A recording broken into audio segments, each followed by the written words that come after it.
Olá, queridos, graça e paz, glória a Deus. Olha nós aqui mais uma vez em mais um Vem para o Cenáculo. Glória a Deus pela sua vida, pela sua casa, pela sua família. E não se esqueça, até aqui nos ajudou o Senhor. Vamos começar esse nosso momento Vem para o Cenáculo orando, consagrando ao Senhor esse nosso momento. Amém, queridos? Vamos orar? Pai, nós te louvamos, nós te agradecemos, Senhor, por mais um dia que o Senhor nos dá de presente. Obrigado pela sua poderosa provisão. Obrigado, Senhor, porque o Senhor tem nos guardado, tem nos sustentado e tem nos permitido ficarmos de pé e nos sustentado de pé. Obrigado por isso, Senhor. Que esse momento nosso seja um momento onde nós possamos crescer na graça, no conhecimento e sermos alcançados pelas suas misericórdias em nome de Jesus. Cuida de cada um, cuida das suas famílias, fortaleça aqueles que precisam, que haja libertação e transformação em nossas vidas, em nome de Jesus, em nome de Jesus, em nome de Jesus. Amém. Amém, queridos? Olha só, estamos aqui juntos, mais um Vem para o Cenáculo. Glória a Deus. Não esqueça, pegue o link desse momento Vem para o Cenáculo, compartilhe nas suas redes sociais, compartilhe no grupo da família, nos grupos que você participa de WhatsApp e vamos aí evangelizar o maior número de pessoas possíveis serão alcançadas pela palavra do Senhor que iremos compartilhar no dia de hoje. E o nosso texto base será o texto de Mateus capítulo 27 e versículo 46. Mateus capítulo 27 e o versículo 46. Não esqueça, durante esse momento da transmissão do Vem para o Cenáculo, você pode compartilhar conosco os pedidos de oração, seja por qualquer motivo que você tenha o seu pedido de oração. Nós iremos estar compartilhando com um grupo de WhatsApp que nós temos, que é um grupo de oração 24 horas, e também colocando aqui à disposição um grupo de irmãos para estar orando por você, pela sua casa, pela sua família, e o Senhor vai fazer porque Ele pode fazer, porque Ele tem autoridade para fazer e porque Ele te ama. Nesse texto de Mateus capítulo 27, o versículo 46, nos ensina algo muito poderoso. Esse momento aqui é um momento muito dramático lá do Calvário.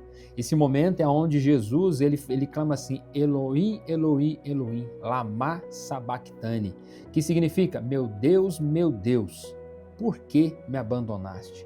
Interessante que esse lamento, esse momento dramático que foi vivido por Cristo, ele nos traz um significado muito importante.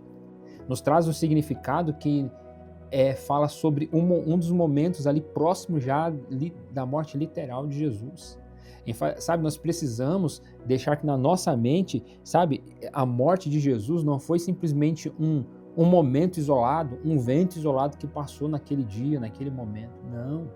Sabe, aquele momento, esse clamor que o Senhor faz, ele tem um significado, e o significado é o significado do abandono.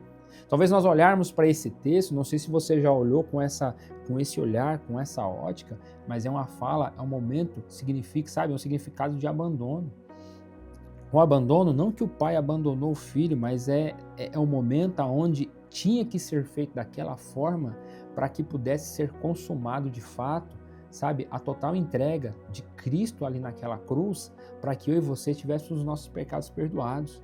É muito sério, não é simples, é muito sério. Né? O contexto do clamor que foi feito nesse capítulo de número 27, que é relatado por Mateus, nos versículos 45 e 46, sabe? Nesse momento ali, diz que o céu se escureceu. Entre meio-dia e 15 horas, isso simboliza o quê? O luto. Isso simboliza o luto e a separação. Existe, sabe, teve um marco muito importante no mundo espiritual, que refletiu no mundo natural, o momento de Cristo, a crucificação e a morte de Cristo.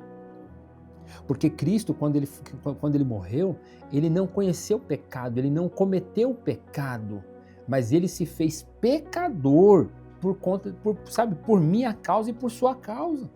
Nós precisamos levar isso em consideração. Não dá para, sabe, passar desapercebido.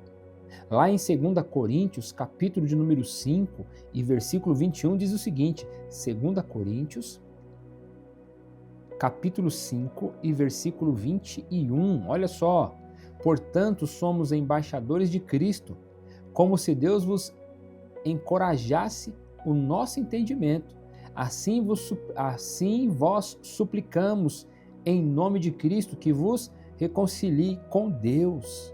Sabe, esse momento aqui é o momento em que essa fala é um clamor de Cristo por nós para que nós possamos ser reconciliados com Ele. Só que nós precisamos entender o quanto de fato nós estamos entendendo ou conscientes do que foi essa ação. O drama do Calvário é uma cena, é um forte contraste que aconteceu lá no Getsêmani. Mateus capítulo 26, do versículo 36 a 46, relata muito sobre isso, aonde Jesus em agonia, os discípulos dormindo e depois fugindo. Nós precisamos entender o que relata esse texto no jardim. Jesus vivendo uma agonia, os discípulos dormindo e depois fugindo. Nós precisamos entender do contraste que traz, o que Jesus está querendo nos ensinar, o que Ele está nos alertando, o que Ele já nos alertou lá atrás, há mais de 2000 anos atrás, e nós ainda estamos aí, poxa vida, vivendo uma vida onde depender do Senhor não tem feito total sentido para nós. Nós temos que buscar viver uma vida onde essa vida faça total sentido para nós. Sabe, lá aquela questão daquela frase, daquela fala, daquele clamor de agonia do Senhor, fala também sobre o quê? O julgamento dos injustos. Jesus, quando ele clama ali, ele morreu para que todos tivessem uma segunda chance, os seus pecados, sabe, perdoados. Tivesse dado uma segunda chance para todos, deu uma segunda chance para todos, para mudar a história, mudar o rumo da vida, o destino da vida, sabe? Mas aí algumas pessoas decidiram permanecer no pecado. Outras conheceram Jesus, caminharam com Jesus, viveram milagres, viveram cumprimento de promessas, viveram uma vida abundante, porque o Senhor assim permitiu, mas por uma escolha ou outra elas decidiram se afastar. Ver também Mateus capítulo 27, do versículo 27 ao 31, relata aqui a crueldade dos soldados. Vamos lá ver o que está escrito em Mateus capítulo 27, do versículo 27 ao 31. Mateus capítulo de número 27 e do versículo 27 ao 31, que diz o seguinte, olha só. E sucedeu que os soldados do governador conduziram Jesus ao pretório e agruparam toda a tropa ao redor dele, despojaram-no das suas vestes e o cobriram com um manto vermelho vivo.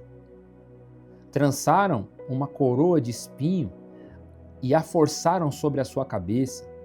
Puseram em sua mão direita um caniço e, ajoelhando-se diante dele, escarneciam, exclamando: Salve, salve, ó Rei dos Judeus! Cuspiram nele e, tirando o caniço da sua mão, espancaram-lhe com ele a cabeça. Versículo 31. Depois de haverem zombado dele, despiram-lhe o manto e o vestiram com suas próprias roupas, e em seguida o levaram para ser crucificado. Olha só o que Jesus passou, a crueldade daqueles soldados, a coroa de espinhos, os açoites. Nós precisamos entender, queridos, que não foi nada por acaso.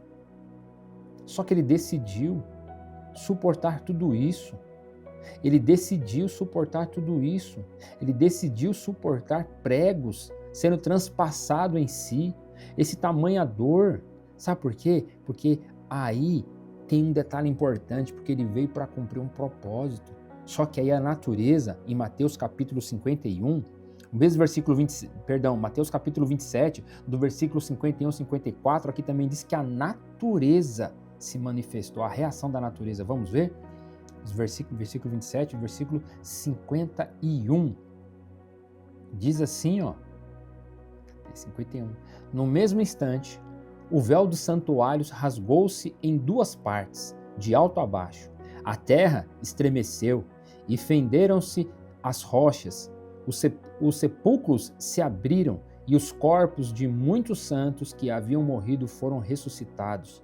E deixando as sepulturas logo após a ressurreição de Jesus, entraram na cidade santa e apareceram para muitas pessoas. Precisamos entender que a natureza reage.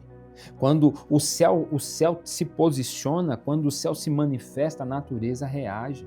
Nós precisamos buscar esse caminho sabe, entender qual foi o propósito maior da cruz, o sacrifício do Cordeiro. Isaías relata sobre isso no Isaías 53, João capítulo 1.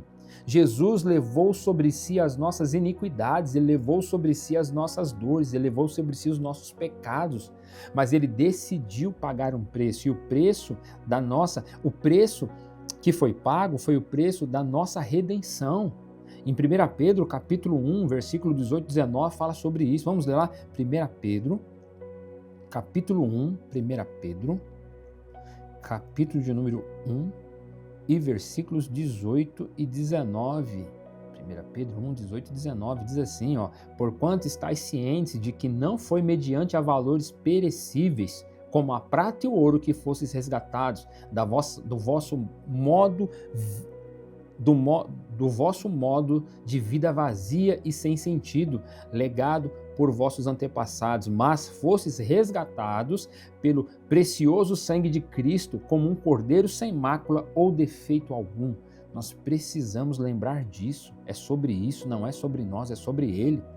O abandono, sabe, é a reconciliação com Deus. Jesus, quando ele morre à cruz, ele fala aquelas falas, quando ele fala aquela frase, desatando tudo isso aqui no mundo natural, que refletiu no mundo espiritual, que refletiu no mundo natural, aonde com aquela escolha, com aquela postura, com aquele posicionamento, nos reconciliou com o Pai. Romanos capítulo de número 5, versículo 8, nos diz sobre isso. Romanos capítulo 5 e o versículo 8, Romanos capítulo 5, é isso? Romanos capítulo 5, versículo 8, Romanos capítulo 5 e o versículo 8. Porém, Deus comprova o seu amor para conosco pelo fato de ter Cristo morrido em nosso benefício, quando ainda andávamos no pecado. Versículo 9. Agora, como fomos justificados por seu sangue, muito mais ainda por intermédio dele, seremos salvos da ira de Deus. Ora, se quando éramos inimigos de Deus, fomos reconciliados com Ele, mediante a morte do seu Filho, quanto mais, no presente, havendo sido feitos amigos de Deus, seremos salvos por sua vida. Olha isso, é para nós entendermos. O abandono de Jesus trouxe a reconciliação para nós. Quando Deus Pai decide deixar o filho por um instante, e quando aquilo trouxe uma angústia no coração dele, que ele clama, Deus meu, por que me abandonaste? É porque nesse momento, nesse intervalo, sabe o que aconteceu? Era o Senhor trabalhando ao nosso favor, conquistando o que precisaria ser conquistado, anulando o que precisaria ser anulado. Ele anulou o pecado, ele anulou a maldição e se fez maldito para que eu e você fôssemos feitos benditos por conta da sua ação e sua escolha. Reveja a sua vida hoje, o que você tem feito da sua vida em relação à ação da cruz. Pense nisso. Se você está afastado dos caminhos do Senhor, volte para Ele. Vamos orar? Envie para nós uma mensagem no inbox, que ela está orando por você, pela sua casa, pela sua família. E vai ter um grupo de oração 24 horas orando por você, sem cansar, porque você é importante demais para o Senhor. Fiquem firmes, que o Senhor te abençoe e reflita sobre isso. Pai, que o Senhor possa guardar cada pessoa que estamos juntos nesse momento do Vem para o Cenáculo. Que seja o Senhor, o Espírito Santo, ministrando no coração de cada um e que haja, Senhor, a salvação. Que haja, Senhor, a transformação do pensamento, da mente, do comportamento e que possamos fazer a escolha. E essa escolha seja de estarmos com o Senhor na eternidade e na glória. Senhor, tenha misericórdia de nós. Tenha misericórdia das nossas vidas. Que a salvação possa alcançar a cada um de nós, as nossas casas e as nossas famílias. Em nome de Jesus. Em nome de Jesus. Amém. Amém, queridos? Deus abençoe. Beijo no coração e até a próxima em nome de Jesus. Tchau, tchau.